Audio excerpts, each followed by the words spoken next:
Espero que estejam todos bem. É, Como eu falei lá no grupo de WhatsApp, a nossa aula de hoje, infelizmente, ela vai ter que ser gravada porque eu estou com um imprevisto aqui. Eu tive um imprevisto aqui e precisei vir a Fortaleza esse final de semana. E agora, segunda-feira, eu estou retornando, né? Então, estou gravando essa aula aqui antes, certo? Qual é o objetivo da nossa aula aqui? Nosso objetivo principal hoje é fazer uma revisão para a nossa prova, que vai ser essa semana agora, né? Essa semana agora a gente tem as provas, e aí a gente tem a prova de linguagens, dentro da prova de linguagens, a prova de português, e aí a gente vai fazer essa pequena revisão aqui com o objetivo de rever esses conteúdos que a gente explorou esse bimestre que vão cair na prova, certo? O que é que nós vamos cobrar lá na prova? A gente vai cobrar basicamente dois conteúdos. Um conteúdo que é o de modernismo, certo? Então, tudo aquilo que a gente estudou sobre modernismo, a gente vai ver lá na prova. E um conteúdo também sobre concordância nominal, certo? E isso é o que a gente vai explorar lá na nossa prova de português. Ok? Como é que eu vou fazer essa revisão aqui? Eu vou fazer o seguinte: eu vou fazer a correção de três atividades, certo? Essas três atividades são exatamente sobre esses conteúdos que eu acabei de mencionar. E aí, nessa correção, a gente vai revendo esses conteúdos, certo? Eu escolhi uma atividade sobre a parte mais gramatical, né? Porque é uma coisa mais recente, então eu só vou fazer a correção de uma atividade.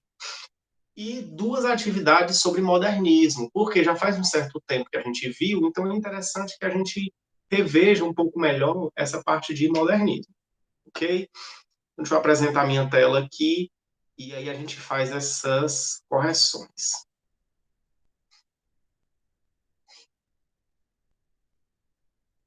Aí, gente, só uma coisa. Nós vamos ter normalmente a nossa frequência, certo? Eu vou explicar ainda aqui como é que eu vou fazer com a frequência. Então, vocês assistam o videozinho aí até o final, certo? Porque eu vou falar sobre a nossa frequência, como é que ela vai ser realizada, ok? Mas vai acontecer frequência normalmente, né? E lembrando sempre que quem assiste a aula síncrona, quem participa da aula síncrona tem ponto extra, né? Então, nesse caso aqui, quem assistir a gravação, né? Porque não vai ter como a gente fazer ao vivo, então é quem assistir a gravação.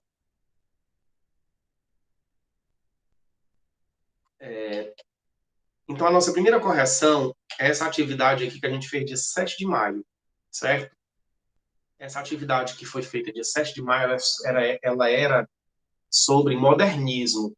A nossa primeira atividade sobre modernismo. E aí ele diz assim, que aí fica a dica de estudo para você, para responder conscientemente esta atividade, lê as explicações que constam nas páginas 38 a 44 do seu livro de português, certo? Então, isso aqui está na página 38 a 44 do seu livro de português.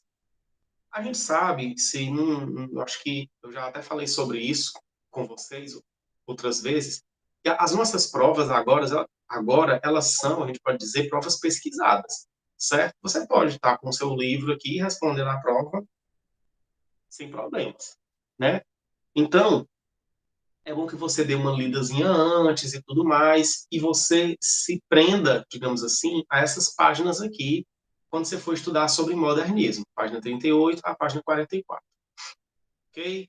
Aí olha só o que ele diz aqui, ó. Na página 39, há uma explicação sobre as vanguardas europeias, os movimentos artísticos que contribuíram para o surgimento do modernismo. Que movimentos são esses? Vamos falar aqui um pouquinho, então, sobre as vanguardas europeias. As vanguardas europeias foram movimentos que aconteceram em vários países da Europa e que, como o próprio nome já diz, são uma vanguarda, ou seja, são um movimento que vem à frente, como se fosse de abertura. Esse termo vanguarda, ele vem de uma expressão francesa que é avant-garde. O que é avant-garde? Na guerra, aqueles soldados que vão na frente dos guardas, vamos dizer assim, né? Na frente da guarda. É a linha de frente da guerra. Então, as vanguardas eram exatamente isso, eram a linha de frente do modernismo, né? Então, o modernismo é, na verdade, na Europa, as vanguardas europeias, né? Então, surgiram vários grupos. Esses grupos tinham algumas propostas específicas, e essas propostas específicas foram se juntando, e deram origem ao que a gente se convencionou chamar de modernismo, certo? Então, vamos lá. E assim, qual era a proposta? Né? Qual era a proposta dessas vanguardas? A proposta, basicamente, era querer romper com as artes, e aí eu estou aqui sempre falando sobre arte, porque modernismo não é uma coisa só da literatura, uma coisa da literatura, da pintura, enfim, das artes de um modo geral, né? Então, arte aí, você pode incluir a literatura também, né? Então, o que foram as vanguardas europeias? Quais eram as propostas? As propostas principais eram rompimento com a tradição, tudo aquilo que era tradicional nas artes, tudo aquilo que representava o que eles aqui achavam que era o passado, que era até o século XIX, lembrando que isso aqui é no começo do século XX, né, 1900 e pouco. Então, tudo aquilo que representava o século XIX para trás era considerado como algo do passado e deveria ser superado.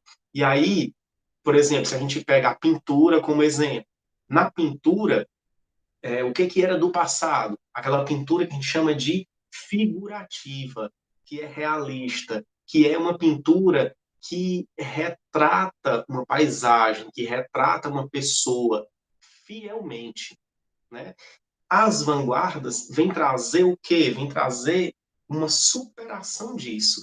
A pintura não precisa mais retratar a realidade. A pintura não precisa mais ser fiel à realidade. E, na verdade, dá para ser abstrato e mesmo assim fazer sentido. E mesmo assim ser uma pintura é, com grande valor artístico. Né? A gente vai ver aqui imagens que vão mostrar isso. Certo? No Brasil, um evento é considerado como o marco inicial do modernismo. Qual é o marco inicial do modernismo no Brasil? A Semana de Arte Moderna de 1922. Esse é o marco inicial do modernismo no Brasil. O Brasil estava começando com alguns artistas, de novo, aí artistas envolvem escritores, pintores, músicos, etc. Alguns artistas que estavam já fazendo alguma coisa que se aproximavam das vanguardas europeias, se aproximavam, portanto, do modernismo. E aí, em 1922, um grupo arquitetou um plano, digamos assim, de dizer assim, vamos expor isso, vamos mostrar isso, vamos mostrar que no Brasil já tem, sim, arte moderna. E aí fizeram a Semana de Arte Moderna lá em fevereiro de 1922 com o objetivo de expor, né, a arte moderna do Brasil. Como era tudo muito chocante, porque era tudo muito rompendo com o tradicional, então foi muito mal aceito, vamos dizer assim, esse evento. Né? As pessoas, de um modo geral, viram aquilo com maus olhos, olharam e disseram, rapaz, isso não é arte, isso não é literatura, isso é uma degradação da arte, isso é uma degradação da literatura. Né? Por quê? Que pintura é essa que não tem as imagens realistas, não tem a figura realista realmente? Então, foi muito mal vista a Semana de Arte Moderna. Hoje a gente estuda aqui como um evento importantíssimo, mas no período esse evento foi controverso. Né? Muita gente considerou que não era algo tão legal assim. Mas na verdade é porque muitas vezes as pessoas que vivem a época elas não têm a dimensão histórica do que está acontecendo. Foi exatamente o que ocorreu com a Semana de Arte Moderna. A importância histórica disso aqui é incrível. Vamos aqui para a próxima questão. Diz assim, ó, a pintura foi uma manifestação artística que sofreu grandes transformações no modernismo. Marca a alternativa abaixo que traz uma pintura modernista. Ó, a gente tem aqui as opções. Essa alternativa A, gente, essa alternativa B, são pinturas clássicas. São imagens que retratam a realidade de uma forma muito fiel. Figuras humanas retratadas de uma forma muito fiel, certo? Então, isso aqui não é modernismo. A alternativa C é a Mona Lisa. Nós até analisamos em uma aula nossa a Mona Lisa. né? Então, também não faz nenhum sentido a gente dizer que a Mona Lisa é modernista. Primeiro que na época não é, né? Porque foi pintada em 1500 e pouco. Mas não só por isso, você vê que é tudo dentro do tradicional. Então, a alternativa A, B e C são pinturas que estão totalmente dentro do tradicional do que é a pintura, que é a pintura que a gente chama de figurativa, ou seja, que mostra uma figura com perfeição. Aqui, por exemplo, uma mulher, aqui, por exemplo, a criação do homem, né, como se fosse ali Deus e o homem se tocando, né? Aqui a Mona Lisa perfeitamente, né? Então, a alternativa correta é a alternativa D.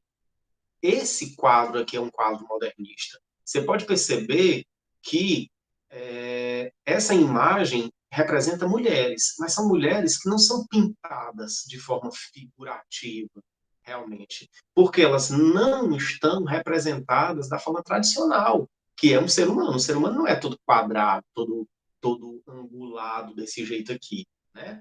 Então, aqui nós temos a pintura modernista, que foge do tradicional.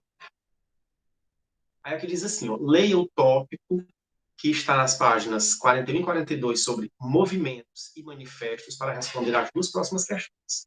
De acordo com a explicação do livro, qual era a proposta do movimento Pau-Brasil? O movimento Pau-Brasil foi o movimento da poesia do começo do modernismo no Brasil e que propunha que nós deveríamos ter uma poesia tipicamente brasileira. E essa poesia tipicamente brasileira, ela ia chegar em outros lugares do mundo e seria reconhecida como uma poesia brasileira, certo? Por que pau-brasil? Porque pau-brasil foi o primeiro produto que o Brasil exportou quando os portugueses chegaram aqui, né? Então a ideia era essa, era uma poesia que fosse a cara do Brasil, que fosse para exportação, que lá fora o mundo olhasse para aquilo e dissesse, é poesia brasileira, né?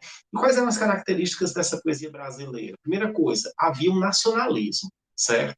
Só que um nacionalismo crítico. Você exalta a sua nação, mas você reconhece os problemas da sua nação e você faz uma crítica a esses problemas.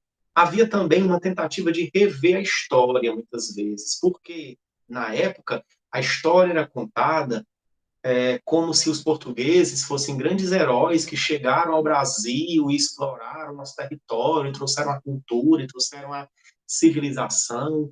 E aí, aqui, começa a haver uma revisão disso, de que, na verdade, os portugueses eles tinham interesses econômicos, que muitas vezes eles agiram como exploradores, escravizaram africanos, tentaram escravizar índios, fizeram de certa forma, uma chacina contra os indígenas, dizimaram tribos indígenas. Né? Então, isso precisa ser visto, precisa ser dito também. Né? Então, a poesia que se faz aqui é uma poesia com essa perspectiva.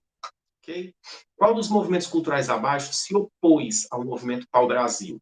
Movimento de antropofagia, movimento verde-amarelo, manifesta a poesia pau-brasil, movimento conservador da poesia. O que se colocou como um contraponto à poesia do pau-brasil foi o movimento verde-amarelismo, certo? Que era o quê? Uma tentativa de dizer assim, ó, vocês, na verdade, não estão fazendo coisa brasileira de jeito nenhum. Vocês não estão fazendo poesia brasileira, coisíssima nenhuma. Porque o que vocês estão fazendo? Vocês estão pegando a poesia não, vocês estão pegando as vanguardas europeias, portanto não é nada brasileiro, e estão trazendo para cá. Isso não é brasileiro. E aí esse movimento verde-amarelo quer intensificar esse nacionalismo. Né? Inclusive, como resposta ao movimento verde-amarelo, surge depois esse outro aqui. Então, a alternativa correta aqui é a alternativa B. Quem se opôs ao movimento da poesia para o Brasil foi o movimento verde-amarelismo. Porém, depois surgiu como um contraponto ao movimento verde-amarelismo esse outro aqui, que é o movimento de antropofagia. Ele foi até mais importante, foi o mais importante. Por quê? O que eles diziam? Eles diziam assim, ó, na verdade, nós não estamos copiando as vanguardas europeias. O que nós estamos fazendo é, nós estamos pegando as vanguardas europeias, trazendo para cá e adaptando para a nossa realidade. Por que que o nome é movimento antropofagia?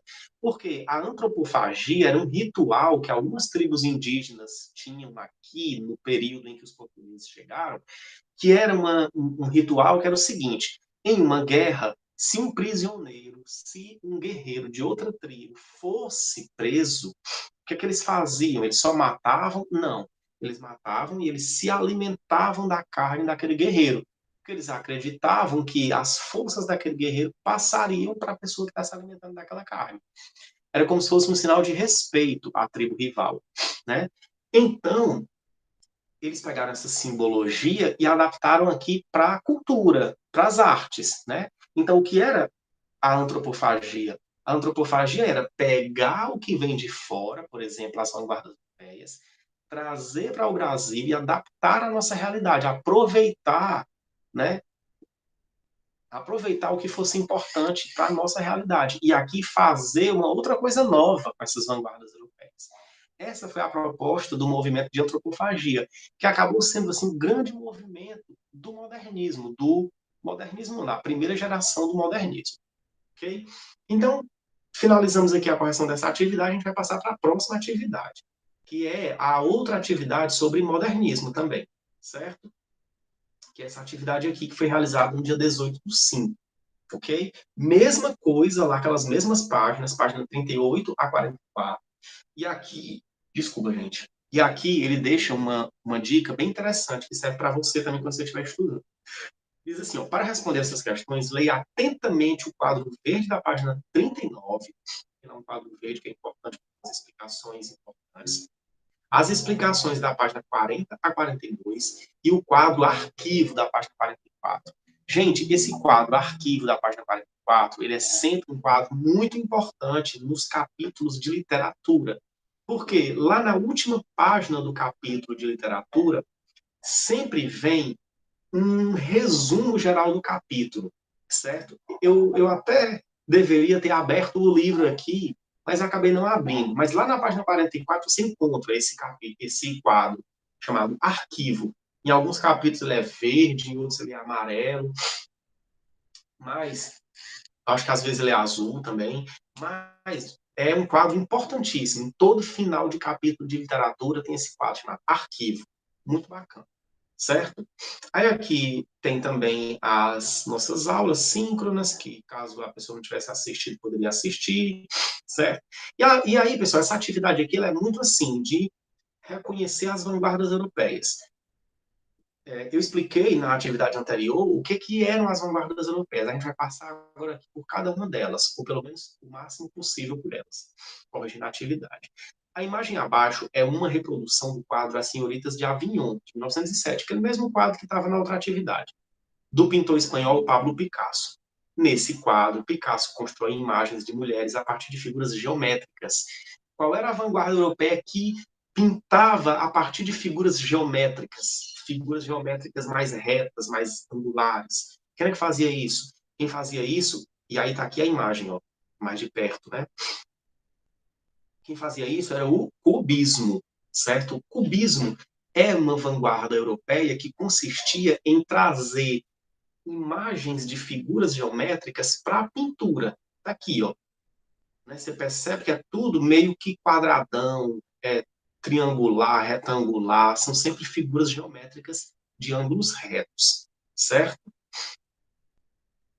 A questão 2. Abaixo, você vê outra reprodução de uma obra de artes plásticas que rompeu com as tradições artísticas do passado. Trata-se do quadro O Grito, de 1893, do pintor norueguês Edvard Munch. Neste quadro, Munch retrata a expressão subjetiva de um ser humano aparentemente em desespero. A tela de Munch é considerada uma obra expressionista, certo? O que foi a vanguarda do expressionismo? O expressionismo era a visão de que o mais importante não é você fazer a pintura bonitinha, ou você escrever o texto bem bonitinho, bem organizadinho.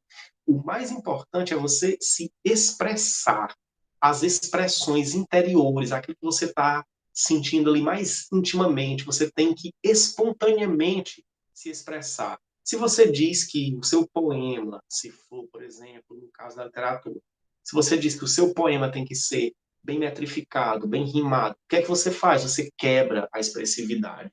Se você diz que a sua pintura precisa ser uma pintura que retrata bonitinho lá como é a pessoa, a paisagem, etc., você quebra a expressividade. Então, o expressionismo pega isso aqui, ó, você vê essa imagem e você identifica aqui sensações, o desespero, a angústia, mas a imagem em si não é uma imagem perfeita, certo? Não retrata perfeitamente a figura de uma pessoa. Você consegue ver que aqui tem uma pessoa, você consegue ver que tem uma pessoa em angústia, né? Você consegue ver que tem uma pessoa aqui em desespero, mas não é uma figura, digamos assim, 100% realista, certo? Então, a vanguarda europeia é o expressionismo. Marcel Duchamp foi um pintor, escultor e poeta francês conhecido por quebrar radicalmente a tradição artística. Na imagem abaixo, a obra Roda de Bicicleta, de 1913, é uma escultura em que Duchamp propõe uma técnica que consiste em retirar um objeto do cotidiano e torná-lo obra de arte. A escultura é considerada uma obra dadaísta, certo? O dadaísmo, gente, é a vanguarda europeia mais radical de todas. Aquelas, é exatamente aquela que propõe uma ruptura maior com o tradicional. O que é que o tradicional diria sobre isso aqui? Uma roda de bicicleta presa num banco. Isso aqui é uma obra de arte? Tradicionalmente, isso aqui nunca vai ser uma obra de arte. Mas é exatamente essa a proposta do dadaísmo. É pegar algum objeto do cotidiano, qualquer coisa, pega uma garrafa dessa aqui, bota em um contexto artístico e diz, isso aqui agora é uma obra de arte. Por quê? Eles não queriam era romper com o passado, romper com a tradição. Nada mais forte para romper com a tradição do que fazer o contrário do que a tradição diz. O que a tradição nas artes diz? A tradição diz que só é arte aquilo que tiver o belo, o perfeito, o bonito, o bem elaborado. Então, o dadaísmo vem dizer assim: não, qualquer coisa pode ser arte. Não precisa desse negócio de belo, bonito, bem feito, bem elaborado. Não existe isso. Né? Então, essa obra aqui é uma obra dadaísta. Né? Vamos aqui para a quarta questão. A imagem a seguir é a reprodução de um quadro. É a reprodução é, de um quadro do artista plástico italiano Giacomo Balla. A tela de Balla tem como título Corrente de Cachorro em Movimento, 1912. Nela, o pintor retrata a velocidade típica da civilização moderna a partir dessa imagem. Olha só, isso aqui já responde, essa questão, certo? O pintor retrata a velocidade típica da civilização moderna. O que é que faz isso? O que é que representa a tecnologia, a velocidade? E aí, pessoal, quando eu digo tecnologia, a gente tem que pensar em tecnologia lá do começo do século XX. O que é a tecnologia do começo do século XX? É a luz elétrica, é o carro, é a guerra. A guerra representava muito a tecnologia, porque surgiam tecnologias novas nas guerras, certo? Então, isso aqui é um exemplo de pintura futurista, certo? O futurismo tem muito essa ideia da velocidade, do movimento, do tecnológico, certo? Tem um quadro futurista, que eu não vou me lembrar agora exatamente quem é o pintor, mas que ele representa, ele é como se fosse um poste com uma luz, certo? E ali, o que é que tem ali? Ali tem toda a visão de uma tecnologia nova, luz elétrica. Para o começo do século XX é uma tecnologia nova, né? Então, a representação futurista é geralmente algo que tem a ver com essa perspectiva de tecnologia, certo? Só que, reforçando, tecnologia lá do começo do século XX. Salvador Dalí foi um pintor espanhol que, assim como os artistas vistos anteriormente, fez parte, né, exatamente das vanguardas europeias. A seguir, foi colocada a reprodução do quadro Persistência da Memória, de 1931, de Salvador Dalí. No quadro, Dalí pinta uma realidade distorcida que se relaciona com o sonho e o inconsciente. Aqui também já traz a resposta. O que se relaciona com o sonho e com o inconsciente? É o surrealismo, certo? O surrealismo é uma vanguarda europeia que vai trazer exatamente essas perspectivas do sonho, certo? O que é o sonho? É uma coisa que não faz muito sentido, é uma coisa que é meio irracional, né? O sonho, a loucura, tudo aquilo que foge da razão tradicional, né? Então, o surrealismo é muito isso. Isso aqui, por exemplo, esse quadro, você vê relógios derretendo, isso é meio a cara de sonho, né? Uma coisa assim que a gente sonha, que tem um pouco da realidade, mas não é exatamente a realidade, não faz totalmente sentido, né? Então, isso é muito comum no surrealismo. E Salvador Dalí é, com certeza, o principal artista, o principal pintor surrealista que nós tivemos na história, certo? Aí olha só o quadro arquivo aqui. De novo, ele diz assim, ó, questão 6. Veja o quadro arquivo da página 44 do seu livro de português e responda qual das afirmações a seguir é correta em relação ao modernismo. Certo? Lá no quadro arquivo da página 44 você vai encontrar mais ou menos isso. O modernismo valorizava excessivamente uma linguagem muito culta e distante do falar popular das pessoas em geral. É exatamente o contrário. O modernismo valoriza o falar das pessoas, valoriza uma linguagem popular. É comum nos textos modernistas a fragmentação da realidade como se fosse construída de flashes cinematográficos. Com certeza, a realidade nos textos modernistas tem muito disso, da fragmentação, certo? Vamos só ver as outras, só para a gente ver se estão incorretas mesmo. Em geral, as obras modernistas trabalham com temáticas estrangeiras. Não, as obras modernistas trabalham com temáticas nacionais. A poesia modernista é sempre muito apegada à tradição formal da poesia. Não, é totalmente livre da tradição formal. A tradição formal é o quê? Versos rimados, versos metrificados. A poesia modernista vai para o contrário disso, certo? Então, a gente encerra aqui mais essa correção de atividade. A gente vai agora para outra atividade, que é a atividade sobre concordância nominal, certo? Aqui,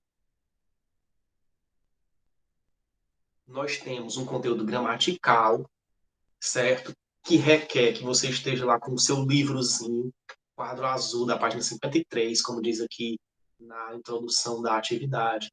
Quadro azul da página 53, o tempo inteiro lá, de preferência, aberto, para você ir acompanhando, certo? Então, é importantíssimo aqui que você esteja sempre pesquisando, para você identificar. Eu não estou com o livro aberto aqui, eu não vou fazer baseado no quadro azul, para ficar tipo indo lá no quadro, até porque a gente perderia muito tempo, né? Porque ficaria o tempo inteiro indo lá no quadro azul e dizendo, isso aqui é tal coisa, volta para cá de novo, fecha isso aqui, vai para o quadro azul, entendeu? Ficaria muito complicado. Então eu vou simplesmente só fazer os comentários, sem ficar mostrando o quadro azul da página 53, ok? Olha só. Então, isso aqui é muito parecido com as questões que a gente vai encontrar lá na prova de concordância nominal. Você tem, por exemplo, lacunas para você ir preenchendo, você tem situações em que você vai dizer se está correto ou incorreta, enfim, certo? Essa atividade aqui, ela acaba sendo uma atividade com um nível um pouco mais elevado, porque não tem aqui aquela história, por exemplo, nessa questão não faz sentido, mas em outras questões aqui, não tem aquela história de dizer assim, ó, isso aqui está em destaque, você vai prestar atenção na concordância do que está em destaque. Não tem nada em destaque aqui. Certo? Você tem que saber se a concordância está correta, independente do que está em destaque. Certo? Mas vamos lá. Então a questão 1 diz assim, ó, elas, aí você vai colocar mesmo, mesmas, enfim. Ok? Depois, instrumentos como aí, anexo, ou anexos, ou anexas, como é. E. Ah, não, tá aqui. Que enviaram anexo, anexa. E aqui, instrumentos, aí bastante, bastantes, etc. Vamos entender aqui, certo? Ó, elas mesmas providenciaram os atestados. Esse mesmas aqui é uma coisa que próprias. Elas próprias, certo? Elas próprias providenciaram os atestados. Então, toda vida que você pode substituir mesmo por próprio, você tem essa flexão, vai para o feminino, vai para o plural, vai para o singular, tem essa flexão. Então, é elas mesmas providenciaram. Então, aqui a gente já sabe que é a alternativa A, C ou E. As outras duas a gente já exclui, né? Elas mesmas providenciaram os atestados, que enviaram. O que foi enviado aqui? Não foram os atestados? Que enviaram anexos às procurações. Os atestados foram enviados anexos às procurações. Então, aqui a gente já vem e exclui outras e fica só ou a alternativa A ou a alternativa E, né? Que é mesmas e anexos. Vamos ver agora o outro. Que enviaram anexos às procurações como instrumentos bastantes para os fins colimados. Instrumentos bastantes, ou seja, instrumentos que bastam, certo? Instrumentos que bastam, instrumentos que são bastantes, que são suficientes, né? Então aqui é bastantes no sentido de suficientes. Então é bastantes mesmo. Portanto, a alternativa correta aqui é a alternativa A, certo? A frase em que a concordância nominal está incorreta é uma que identificar o que está incorreto aqui. Primeira, as ferramentas que julgo necessárias para você consertar o motor, ei-las nesta caixa. Deixo anexa para seu deixo anexa para seu próprio controle uma relação delas. Então tá certo aqui, por exemplo, anexa está se referindo à relação, então é anexa mesmo. As ferramentas que eu julgo necessárias, é necessárias, porque são as ferramentas, certo? Então que está tudo correto. Item B, é realmente louvável os esforços que vocês empreenderam para nos ajudar. Portanto, qualquer que sejam os resultados, agradecemos muito. Tem alguns problemas de concordância aqui, certo? É realmente louvável os esforços. Se são os esforços, então não é realmente louvável. São realmente louváveis os esforços. Os esforços são louváveis. Então, tem aqui esse erro de concordância. Além disso, para nos ajudar, qualquer que sejam os resultados. Se é qualquer que sejam, não é qualquer que sejam, quaisquer que sejam, certo? Então, aqui a gente já identificou os erros. Vamos aqui só analisar esses outros para a gente identificar por que eles não estão incorretos. Questões político-econômicas envolvem amplo debate. Logo, não considere inaceitáveis algumas indefinições referentes a esse processo. Por exemplo, aqui, não considere inaceitáveis. O quê? Algumas indefinições. É inaceitáveis mesmo, não é inaceitável. Inaceitáveis, certo? Item D, então está tudo correto aqui, né? Item D, muitas pesquisas recentes tornaram superadas algumas afirmações sobre a língua e a literatura portuguesas, certo? Tudo correto aqui. A língua e a literatura portuguesas. Por que portuguesas? Porque é a língua e a literatura, certo? Muitas pesquisas recentes tornaram superadas. Por que é superadas? Porque são algumas afirmações. Então, tudo correto, tudo de fato em concordância. Passadas cerca de 2 semanas, foram conhecidos os resultados do concurso que premiou o artista mais destacado do Carnaval e de outras folias cariocas. Você tem aqui uma série de adjetivos, e tudo está concordando. Passadas cerca de 2 semanas, então passadas, está correto, foram conhecidos os resultados do concurso que premiou o artista mais destacado do Carnaval carioca e de outras folias cariocas. Certo? Tudo correto. Então, o que está incorreto aqui é só o B. Vamos aqui agora para a terceira questão, certo? A terceira questão diz assim: observe a concordância das frases a seguir e, em seguida, marque a alternativa correta. Entrada proibida. Está correto ou está incorreto? Está correto, certo? Entrada proibida. Entrada proibida, certo? Feminino, feminino. Correto.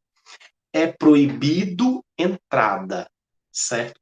Também está correto. É proibido entrada. Se fosse a entrada, aí seria proibida a entrada. Mas como não é a entrada, é só entrada, então o correto é proibido certo?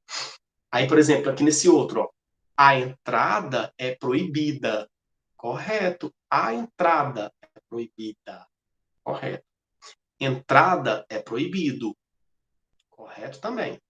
Para quem a entrada é proibido? Aqui está errado. Porque para quem a entrada é proibida. Que não é a entrada. Toda vida que for a entrada, tem que ir para o feminino. Então é a entrada proibida.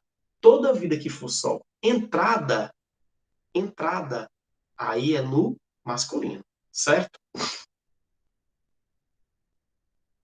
Então aqui, entrada proibida, correto.